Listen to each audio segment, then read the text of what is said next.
Hello my dear students, I hope you are doing well. In this video we will be discussing the multiple choice questions on the third chapter, that is the impact of British rule in India. In that, the very first question is, what was the main cause for implementing the Regulating Act in India? The options are: the company provided the permission for private workers to trade, increase in corruption, right? So see the options, only one is correct, only two is correct, both one and two are correct, and none of the above. See, what is the main reason for implementing the Regulating Act in India? Guess what is the answer? Yes, it is both 1 and 2 are the correct answer, that the Regulating Act in India was implemented because the company provided permission for private workers to trade, and increase in corruption is also one of the reason for implementing the Regulating Act in India.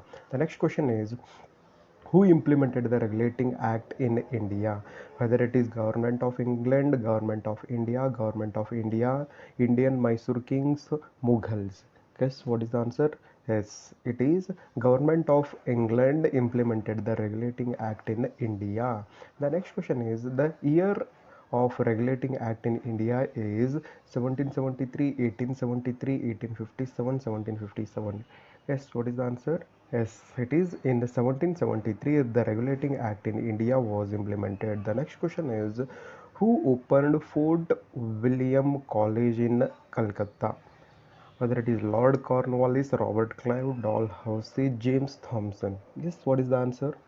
Yes, he is none other than Lord Cornwallis, who opened Fort William College in Calcutta. He is Lord Cornwallis who opened Fort William College in Calcutta. The next question is, in a dual governance, the authority to collect land taxes, the civil and judiciary were given to the Britishers, whereas the Indians retained the authority of managing the revenue collected. Whether it is true or false, in dual governance introduced by the Robert Clive, the authority to collect land taxes and civil and judiciary were given to the British officials, whereas the Indians retained the authority of managing the revenue collected. Whether it is true or false? Yes, it is false, because the authority to collect land taxes, civil and judiciary were given to the Indians, whereas the Britishers retained the authority of managing the revenue collected. Therefore, it is a false statement. The reverse is correct answer. Therefore, option B is the right answer for this sentence. The next question is, in 1772, two types of courts were established in each district by whom? Whether it is by Lord Cornwallis, Robert Clive, Warren Hastings, James Thompson. Yes, what is the answer? Who is that person who introduced two types of courts in each district? Yes, he is none other than Warren Hastings. Warren Hastings introduced two types of courts in each district in 1772. It is civil court and a criminal court. Yes, the next question is, is Diwani Adalat as a civil court? True or false? A Diwani Adalat is nothing but a civil court, whether it is true or false. Yes, it is a true statement. Diwani Adalat is nothing but a civil court. The next question is, a Fojidar Adalat is a criminal court, whether it is true or false. Yes, it is also a true statement. A Diwani Adalat is a civil court, whereas a Fojidar Adalat is a criminal court. The next question is, in Diwani Adalat and Fauzdar Adalat courts, Hindus were dispensed justice as per the Hindu scriptures and Muslims as per the Shariat rule.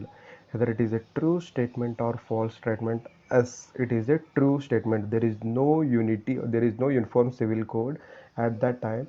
Therefore, in Diwani Adalat and the Faujdar Adalat courts, the Hindus were dispensed justice as per the Hindu scriptures and Muslims as per the Shariat rule. Therefore, it is a true statement. The next question is, who implemented the efficient police system in India for the first time? Whether it is Lord Cornwallis, Robert Clive, Warren Hastings, James Thompson. Yes, it is option A, that is Lord Cornwallis established the efficient police system in India for the first time. The next question is, which of the followings are correct? Lord Cornwallis created the new post of Superintendent of Police. He divided a district into many stations and put every station under a kotwal and was made accountable for thefts, crimes and other laws violations at village level. He put every village under the care of Chowkidar.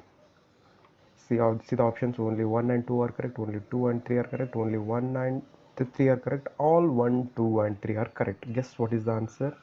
Yes, it is option D, that is all 1, 2, 3 are correct. See, the Lord Cornwallis introduced the new post of Superintendent of Police. He divided a district into many stations and put every station under a kotwal and was made accountable for thefts, crimes and other laws violations at village level. He put every village under the care of Chowkidar. Therefore, the all 1, 2, 3 are correct. The next question is, in which year the police law and the police commission law was implemented? He is asking for the years in which the police law and the police commission law were implemented. 1861, 1902, 1851, 1902, 1861, 1802 and 1862 and 1902. Guess what is the answer? Yes, it is in 1861 the police law was implemented, and in 1902 the police commission law was implemented. Therefore, option A is the right answer.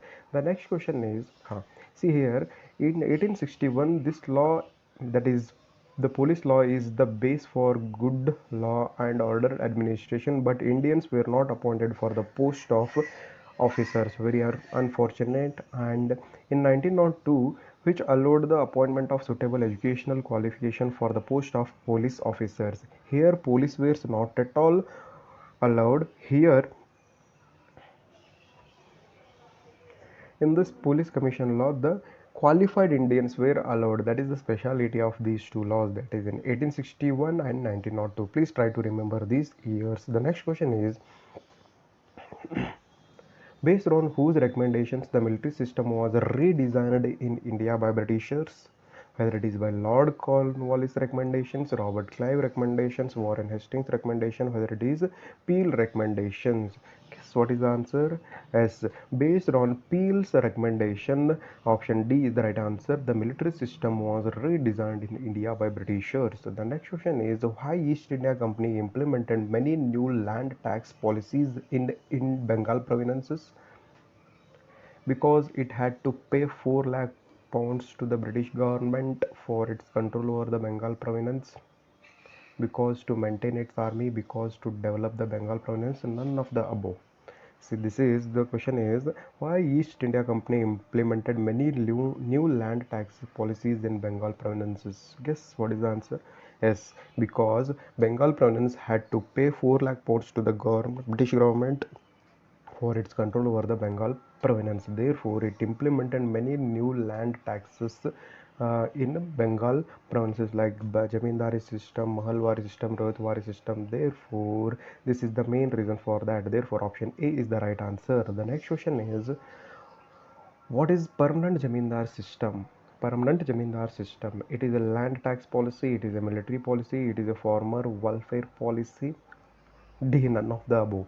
It is not at all a farmer welfare policy, right?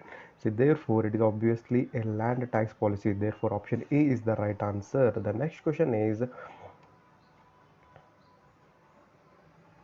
who implemented the permanent Jamindar system in Bengal and Bihar regions during 1793? So whether it is Peel, Robert Clive, Warren Hastings, Lord Cornwallis, who implemented permanent Jamindar system in Bengal and Bihar regions during 1793. Guess what is the answer? Yes, it is Lord Cornwallis who implemented the permanent Jamindar system in Bengal and Bihar regions during 1793. Lord Cornwallis is the right answer. Lord Cornwallis is the right answer. Therefore, option D is the right answer. The next question is, which of the following are the features of permanent Jamindari system? In permanent Jamindar system, Jamindar became the landowner. Jamindar was expected to pay the agreed land taxes to the company on a set date every year. Jamindar was free to collect any amount of land taxes from the farmers and could not retain the excess money collected. Jamindar was free to collect any amount of land taxes from the farmers and could retain the excess money collected. In this, which are the features of the permanent zamindari system? So whether it is only 1 and 2, only 1, 2, 3, only 1, 2 and 4, all 1, 2, 3 and 4 are correct. Guess. So look at the difference between 3 and 4. So you have to make sure in 3 and 4 at least one should be the correct, right? Both the sentences are same. The only difference is between here could not and could. Guess carefully. Yes, it is option C is the right answer, because Jamindar was free to collect any amount of land taxes from the farmers and could retain the excess money collected, because he takes some he collects some taxes from the farmers and he give the amount to Britishers as already discussed, and he retained the excess money collected from the farmers. Therefore, he wanted to gain profit from that. Therefore, the Jamindar was free to collect any amount of land taxes from the farmers, and he can he can retain the excess money collected. Therefore, option C is the right answer. Options here, third one is not the feature of the permanent Jamindari system. Therefore, option C is the right answer. See, look at this question carefully. The next question is, who said the Indian farmers were born in debt, lived in debt, and died in debt due to the land tax policies of the British?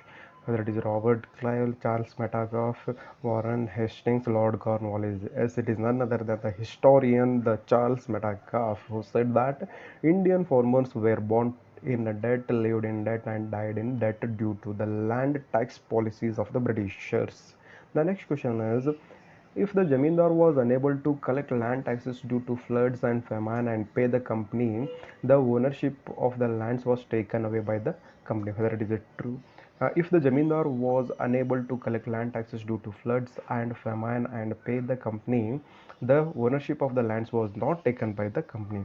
In this, which one was the correct? Only one is correct, only two is correct, both 1 and 2 are correct. None of the above. See, in this, what is the right answer? You have to choose. See, option A, only one is the correct, because the ownership of the land was taken away by the company. If the Jamindar was unable to collect land taxes due to the floods and famine and pay the company, the ownership of the land was taken away definitely. Therefore, only option A is the right answer. The next question is, what do you mean by Mahal? Mahal means a district, taluk, village, state. Yes, Mahal means taluk. Mahal means taluk. The definition of Mahal or the meaning of the Mahal is nothing but taluk. The next question is, who implemented Mahalwari system? Here it is Robert Clive, Charles Metcalfe, R.M. Board, and James Thompson, or Lord Cornwallis. Yes, it is R.M. Bird and James Thompson who implemented Mahalwari system in India. In which parts of the India Mahalwari system was implemented? Only in Bengal, all over India, Bihar, Orissa, Andhra Pradesh, and Varanasi, Uttar Pradesh, Madhya Pradesh, Punjab, and Delhi. Yes, it is in Uttar Pradesh, Madhya Pradesh, Punjab, and Delhi the Mahalwari system was implemented. The next question is, in which parts of the India the permanent Zamindar system was implemented? Only in Bengal, all over India, Bengal, Bihar, Orissa, Andhra Pradesh, and Varanasi, UP, Madhya Pradesh, Punjab, and Delhi. Yes, it is in Bengal, Bihar, Odisha, and Andhra Pradesh and Varanasi the permanent Jamindar system was implemented.